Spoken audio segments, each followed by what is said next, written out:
দূরের আকাশ একা কাঁদছে তোমায় ভেবে।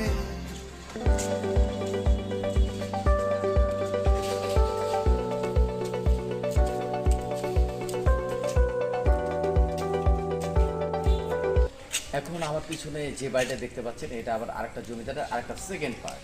এখানে তাদের প্রত্যেকটা খাজনা দেওয়ার জন্য এখানে প্রত্যেকটা প্রজারা আসতো এখানে কন্টিনিউ সকাল থেকে বিকাল পর্যন্ত। তা আমি এখন এই মুহূর্তে পুরোটা দেখাতে পারতেছি না, তবে আশেপাশে যে সাবজেক্টটা দেখতে পারতেছেন এই এতটুকু আমি জমিদার বাড়ির পিছন সাইডটা চলে আসছি। তাই চাইলে এখানে আপনারা প্রতি সপ্তাহে যে কোনো বন্ধু বান্ধব আত্মীয় স্বজন সবাইকে নিয়ে চলে আসতে পারেন। সপ্তাহে 7 দিন এটা সবার জন্য উন্মুক্ত, কোনো টিকিট লাগে না। আর ভালো থাকেন, সুস্থ থাকেন, আর কথা না বাড়িয়ে চ্যানেলকে সাবস্ক্রাইব করবেন, লাইক দিবেন আর কমেন্ট করবেন। আর কিছু জানতে চাইলে আমাদের ডিসক্রিপশনে চলে আসুন। হ্যালো ভিউয়ার্স, জমিদার বাড়ি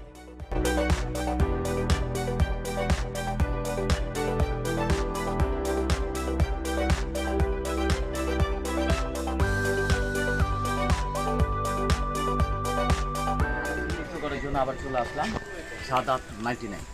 তো যাই হোক, আমার পিছনে যেটা দেখতে পাচ্ছেন এটা হলো দিঘির পাড়, বিশাল বড় জমিদার দিঘির পাড়। এটা হলো সুইমিং, এখানে সবার জন্য উন্মুক্ত। সকাল বিকাল রাত যে কোনো টাইমে চলে আসতে পারেন এখানে গোসল করার জন্য, কোনো পয়সা লাগবে না, ফ্রি।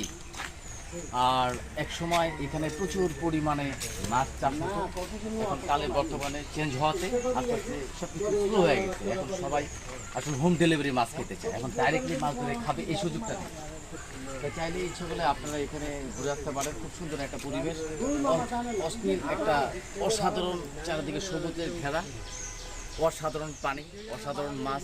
আর আজকের ওয়েদারটা তো এরকম একটা গুড না, আবার তা আর কি বলবো, আজকে আসলে আমার মনটা বেশি একটা ভালো নেই, তাই নামাজ পড়ার জন্য তারা অজু করছে।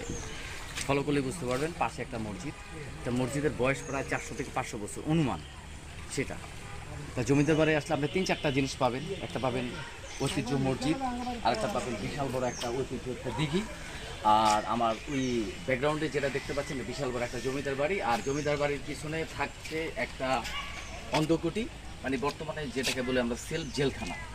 ওইখানে যারা অপরাধ করতো তাদেরকে এখানে শাস্তি দেওয়া হতো। ওকে বাই, আবার দেখা হবে। তাহলে হ্যালো ভিউয়ার্স, আর কি বলবো, আজকে ওয়েদারটা বেশি একটা ভালো না, আর মনটা আমার বেশি একটা ভালো নাই। আসুন আর কথা না বাড়িয়ে আমরা চলে যাই আমাদের মূল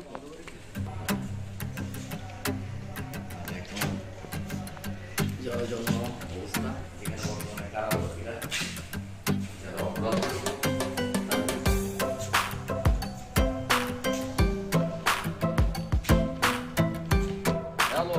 আবার দেখা হয়ে গেল আপনাদের মাঝে আরেকটি ভিডিও নিয়ে হাজির হয়ে গেলাম আমি ডিজে ফ্রি। তো যাই হোক, আজকে মনটা বেশি একটা ভালো নেই। গতকাল আমার মা মারা যাওয়ার পর আজকে চলে আসলাম চাঁদপুর রূপসা গ্রাম জমিদার বাড়িতে। আমার পিছনে দেখতে পাচ্ছেন এটা একটা অন্তর্মহল। এখন বর্তমানে যেমন জেলখানা, যারা অপরাধ করে তারা এখানে চলে আসে। তখন এটা আরও 300-400 বছর আগে যারা অপরাধ করতো তাদের। আমি যে ভবনের সামনে দাঁড়িয়ে আছি এটা ভূমি একটা জরিপ, ভূমি অফিস। এখানে যত জমি কেনা হতো এখানে সব রেজিস্ট্রেশন করা হতো। আর এখন বর্তমানে এটা আগে জমিদারের আমলে ছিল এবং জমিদার আয়ত্তের মধ্যে ছিল, এখন বর্তমানে বাংলাদেশ গভর্নমেন্ট নিয়ে নিচ্ছে, এখন তাদের তত্ত্বাবধানে এগুলো চলে।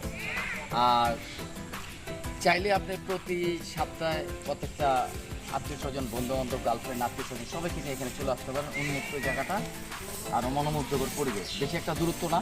ফরিদগঞ্জ থেকে সর্বোচ্চ 4 কিলোমিটার দূর রূপসা জমিদার বাড়ি। যে কোনো অটো রিক্সা কিংবা গাড়িতে আপনি সরাসরি এখানে চলে আসতে পারেন। আর সবচেয়ে বড় কথা কি, আমাদের বাংলাদেশে আনাচে কানাচে বিভিন্ন জায়গায় বিভিন্ন ভ্যারাইটিস জমিদার বাড়ি রয়েছে। হয়তো আজকে এই পর্বে থাকবে, নেক্সট পর্বে আবার থাকবে। ওকে বাই, আমি ডিজে ফরিদ, ঢাকা থেকে। ওকে।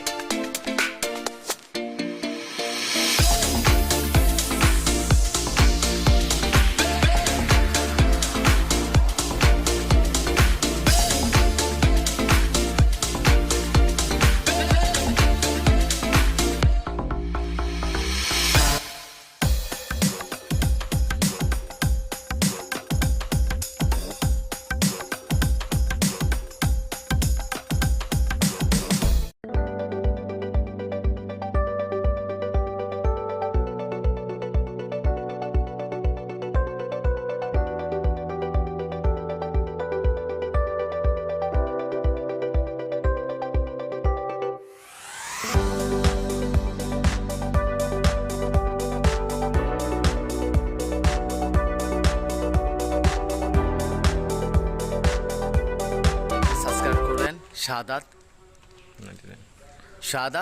99। Okay bye. রূপসা জমিদার বাড়ি থেকে আমি ডিজে ফরিদ আর আমার চাচতো ভাই শাহাদাত। আবার দেখা হবে ঠিক একই টাইমে একই সময়। আপনারা সবাই আমন্ত্রিত, ভালো থাকেন, সুস্থ থাকেন, আবার দেখা হবে। Yes yes, okay fine. দাদা জল খেতে হবে রে দাদা।